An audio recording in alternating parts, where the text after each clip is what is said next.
Assalamualaikum warahmatullahi wabarakatuh. Perkenalkan, nama saya Jihan Yudi Rahmadanti dengan NIM 2310201, Program Studi Pendidikan Guru Sekolah Dasar. Video ini saya buat untuk memenuhi ulangan tengah semester mata kuliah perkembangan peserta didik dengan dosen pengampu Ibu Febrianti Yuli Satriani, SPDI MPD. Di sini saya akan membahas materi tentang perkembangan bahasa usia 0-15 tahun. Pertama, perkembangan bahasa usia 0-15 tahun. Perkembangan bahasa adalah proses alami di mana individu memperoleh kemampuan untuk menggunakan dan memahami bahasa secara efektif. Ini melibatkan penguasaan keterampilan verbal dan non-verbal yang kompleks. Kedua, ada 4 teori perkembangan bahasa. Yang pertama, ada teori behaviorisme. Perkembangan bahasa anak yang memperoleh kemampuan berbahasa sangat dipengaruhi oleh faktor penguatan dengan bentuk demonstrasi suara atau ucapan.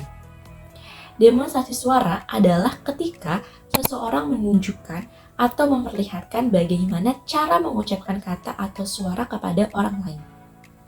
Kedua, teori sosial kognitif. Perkembangan bahasa anak ditentukan oleh peniruan atau imitasi terhadap orang dewasa berbicara.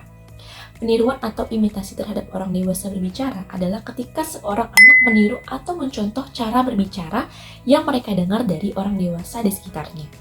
3. Teori nativisme.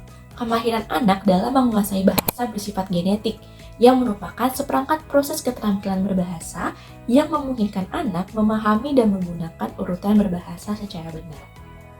4. Teori sosial kultural. Lingkungan sosial sangat mempengaruhi perkembangan bahasa. Artinya, internalisasi nilai budaya akan memberi makna tertentu pada anak dalam mengembangkan pengetahuannya dan kemampuan berbicaranya. 3. Karakteristik perkembangan bahasa anak usia 0-15 tahun. Perkembangan bahasa anak adalah proses kompleks yang berlangsung dari lahir hingga remaja. Seperti usia 0-1 tahun, usia bayi, mengenali suara orang tua, menangis dengan berbagai nada untuk mengekspresikan kebutuhan, mulai mengeluarkan suara seperti baba atau dada, tersenyum dan tertawa, merespons suara dengan suara. Usia 1-2 tahun, balita, mulai memahami dan mengikuti instruksi sederhana, mulai menggunakan 2 kata seperti minum susu, memiliki kosakata sekitar 50-100 kata. Usia 2-3 tahun prasekolah, menggunakan kalimat sederhana dengan 2-3 kata, mengajukan pertanyaan seperti apa ini, dan mengenal lebih banyak kosakata. Usia 3-5 tahun prasekolah, menggunakan kalimat lebih kompleks dengan 4-5 kata, dapat bercerita dengan sederhana. Usia 5-7 tahun, sekolah dasar awal, mampu berbicara dengan kalimat lengkap dan lebih kompleks, mulai belajar membaca dan menulis dan kosakata berkembang pesat. Usia 7-11 tahun, sekolah dasar, menggunakan bahasa dengan cara yang lebih kompleks dan fleksibel, memahami teks tertulis lebih baik, dan penguasaan tata bahasa semakin baik, memahami konsep-konsep abstrak lebih mendalam. Usia 11-15 tahun, remaja, keterampilan berbahasa terus berkembang menggunakan bahasa dengan cara yang lebih matang dan efisien, dan mampu menyesuaikan gaya bahasa sesuai dengan audiens dan situasi. 4. Tahap-tahap perkembangan bahasa.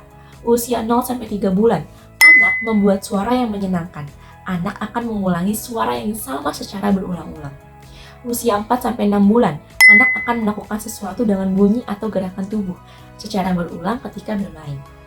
Usia 7-12 bulan, anak akan berceloteh dengan kata-kata sederhana, maam, dada, tapi masih belum jelas pengucapannya.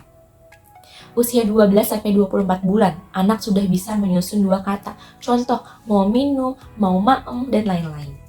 Usia 24-36 bulan, anak sudah dapat menghafal kata-kata untuk keseharian. Anak memahami tata bahasa secara sederhana, misal, aku mau naik sepeda. Usia 4-6 tahun, anak sudah bisa menggunakan kata secara lebih rumit. Misal, ibu, aku lebih suka baju yang berwarna merah. 5. Bentuk-bentuk perkembangan bahasa. Perkembangan bahasa pada anak berlangsung sejak lahir sampai masa sekolah. Perkembangan bahasa yang paling berpengaruh yaitu pada usia sekolah dasar, karena anak mulai mengenal dan mengetahui tentang bahasa dari lingkungan sekitar. Perkembangan bahasa pada anak akan terus berkembang sejalan dengan tahap-tahap perkembangan anak. 6. Ada 4 tugas pokok bahasa yang harus dikuasai anak. Yang pertama, pemahaman meningkatkan. Yang kedua, perbendaharaan kata. Dan yang ketiga, penyusunan kata-kata menjadi kalimat ucapan. 7. Faktor-faktor yang mempengaruhi perkembangan anak. Yang pertama, umur anak. Yang kedua, kondisi lingkungan. Dan yang ketiga, kecerdasan anak. 8. Implikasinya terhadap pembelajaran. Guru dapat menginstruksikan kepada para siswa untuk mengekspresikan dirinya secara verbal. Baik, itulah tadi penjelasan saya tentang materi perkembangan bahasa usia 0-15 tahun. Semoga video yang dapat jelaskan tadi dapat bermanfaat bagi kita semua. Sekian dari saya, kurang lebihnya mohon maaf. Wassalamualaikum warahmatullahi wabarakatuh.